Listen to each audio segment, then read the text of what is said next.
Orang yang tak pernah merasakannya sulit untuk menceritakannya. Dan semua rasa kalau diungkapkan dengan kata-kata pasti berdusta untuk bercerita tentang rasa.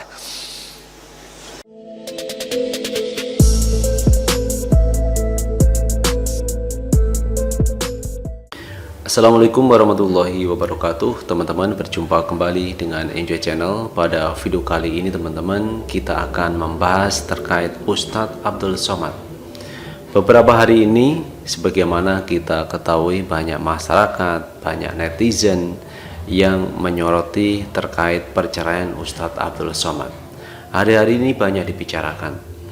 Dan respon dari Ustadz Abdul Somad juga mengatakan bahwa beliau hari ini sedang mendapat ujian, bahkan cacian, fitnah yang dialamatkan kepada dirinya terkait persoalan perceraian dengan mantan istrinya.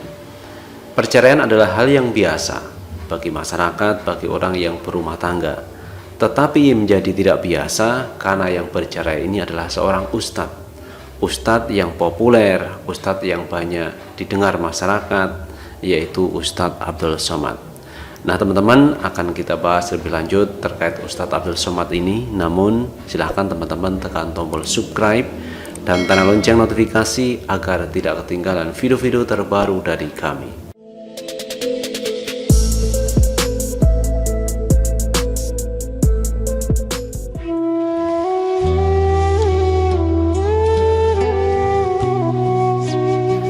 Perceraian jadi sorotan. Ustadz Abdul Somad sempat akui berat hadapi tekanan hidup dan sering dicaci. Ustadz Abdul Somad pernah mengaku berat menghadapi tekanan dalam hidupnya. Ustadz Abdul Somad mengaku kerap mendapat cacian hingga membuatnya tertekan. Ia merasa berat menjalani hari-harinya. Terlebih setelah perceraiannya dengan sang istri Melia Juniarti. Seperti yang diketahui, Ustadz Abdul Somad baru saja bercerai dengan istrinya Melia Juniarti.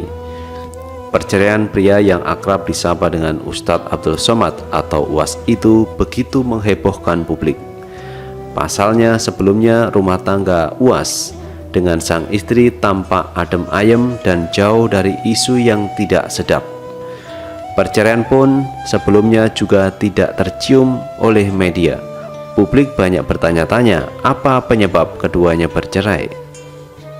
Ustadz Abdul Somad juga tidak memberikan klarifikasi secara langsung. Sedangkan Melia Juniarti beberapa kali mencurahkan isi hatinya lewat media sosial setelah bercerai. Perceraian mereka menuai tanda tanya besar bagi masyarakat. Berbagai kabar dan pengakuan pun berseliweran dari orang-orang dekatnya. Tentu saja hal itu membuat Ustadz Abdul Somad tertekan. Berbicara soal Ustadz Abdul Somad merasa tertekan, ternyata ia pernah mengakuinya sedang menghadapi tekanan hidup. Uwas mengakui dirinya sedang menghadapi masalah berat dalam hidupnya.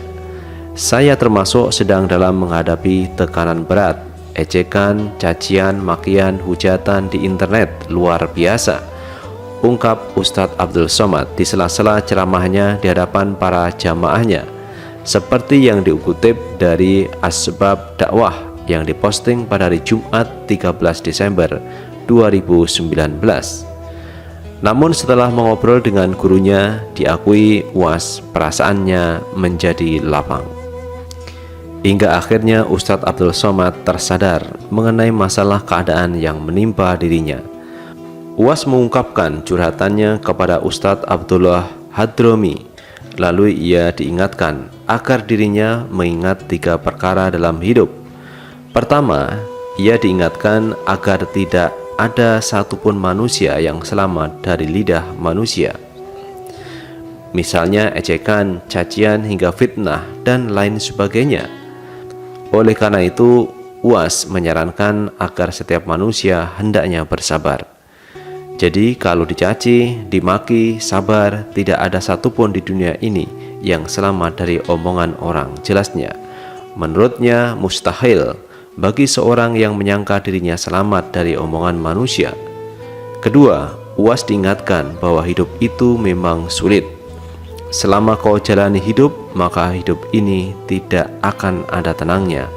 ujar Ustadz Abdul Somad. Ketiga, kemudian UAS juga diingatkan tentang kematian, bahwa tidak ada satupun manusia selamat dari kematian. Dari tiga perkara yang diingatkan oleh sang guru, tampaknya itulah wejangan dan hikmah yang bisa menguatkan Ustadz Abdul Somad. Sebagaimana UAS kini sedang menghadapi perceraian dengan mantan istrinya, Melia Juniarti. Sebelumnya diwartakan, Ustadz Abdul Somad resmi bercerai pada 3 Desember 2019 yang lalu di Pengadilan Agama Bangkinang. Permohonan cerai itu diajukan oleh Ustadz Abdul Somad kepada Melia Juniarti. Perkara permohonan cerai talak yang diajukan oleh UAS sebenarnya sudah masuk sejak Juli 2019. Perkara perceraian dai kondang itu terregistrasi dengan nomor perkara 604-PDT-2019-PA-PA.BKN. Bahkan perkara ini telah melalui proses sidang sebanyak 11 kali, termasuk proses mediasi. Orang-orang pun bertanya soal penyebab dan alasan UAS sehingga memutuskan bercerai dengan sang istri. Hingga akhirnya berbagai isu dan penyebab perceraian pun mencuat di hadapan publik. Mulai isu beredar UAS cerai lantaran kurang kebutuhan zahir. Namun dugaan tersebut sempat dibantah dan diklarifikasi oleh pihak kuasa hukum Ustadz Abdul Somad. Kemudian beberapa isu adanya orang ketiga pun muncul dalam perbincangan di media massa. Itulah teman-teman terkait Ustadz Abdul Somad yang banyak menghadapi persoalan hidup terkait dengan perceraiannya dengan mantan istrinya, Melia Juniarti, yang memakan waktu cukup lama. Bahkan persidangan pun ini sudah 11 kali digelar, termasuk mediasi antara pihak Ustadz Abdul Somad dan Melia Juniarti. Dan isu-isu pun muncul di berbagai kalangan media massa, kemudian di masyarakat, ada orang ketiga lah, kemudian ada isu kebutuhan zahir yang kurang lah. Ini banyak diperbincangkan oleh masyarakat, dan ini merupakan ujian bagi Ustadz Abdul Somad. Bahkan di dalamnya ada cacian, ada makian, ada fitnah terkait persoalan yang dialami oleh Ustadz Abdul Somad. Kita sebagai masyarakat juga mendoakan kepada Ustadz Abdul Somad untuk tetap sabar menghadapi ujian dan cobaan yang beliau alami terkait perceraian dengan mantan istri. Itulah teman-teman yang bisa kami sampaikan, kami hanya mengabarkan dan teman-teman yang bisa menilainya. Terakhir, jangan lupa untuk tetap like, subscribe, dan komen di channel ini agar kita bisa membangun channel ini menjadi lebih baik lagi. Sukses selalu. Assalamualaikum warahmatullahi wabarakatuh. Ada perkara hal yang membuat orang masuk neraka, tapi ada masalah-masalah kecil yang terkeliru, tersalahnya termaafkan. Apalagi kalau dia man tajawaza, innallaha, sesungguhnya Allah memaafkan tajawaza an ummati, memaafkan hamba-hamba dari umatku ini, kata Nabi SAW. Kapan dia? Manasya au akhta'a, kalau dia lupa dan tersilap dan tersalah. Nah, berpegang teguh dengan Quran sudah, berpegang teguh dengan sunnah sampai hari ini. Man shalla subha fi jama'atin, siapa yang salat subuh berjamaah, faka'annama shallal laila kullah, dapat pahala seperti salat sepanjang malam. Ini sunnah Nabi Muhammad. Mudah-mudahan anak cucu kita istiqamah melaksanakan subuh berjamaah. Ma udhifa ila Nabi SAW min qawlin au fi'lin au taqririn au sifati khalqiyatin wa khuluqiyatin. Itulah yang disebut dengan hadis. Man haddatsa anni bi hadisin, siapa yang meriwayatkan hadis dariku. Itu asal muasal kata hadis, artinya cerita dari mulut Nabi sallallahu alaihi wasallam.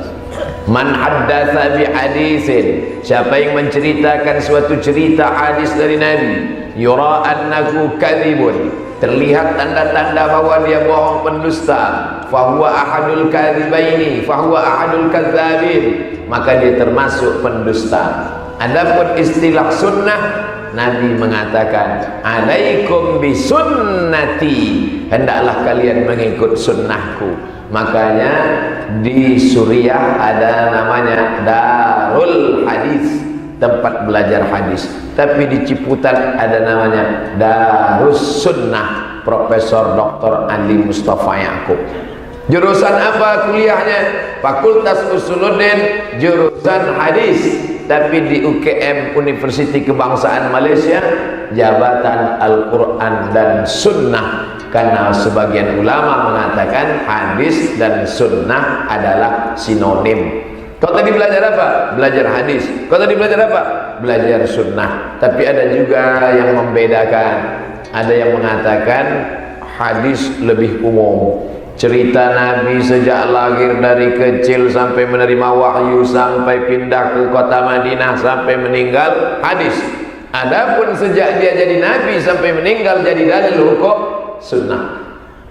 Ini masalah perbedaan pendapat tentang hadis dan sunnah. Hadis cerita, sunnah man sanna fil islami sunnatan hasanatan. Sunnah artinya kebiasaan. Nabi pakai jubah, sunnah, kebiasaan. Nabi pakai sorban, sunnah, kebiasaan. Nabi pakai siwak, sunnah, kebiasaan.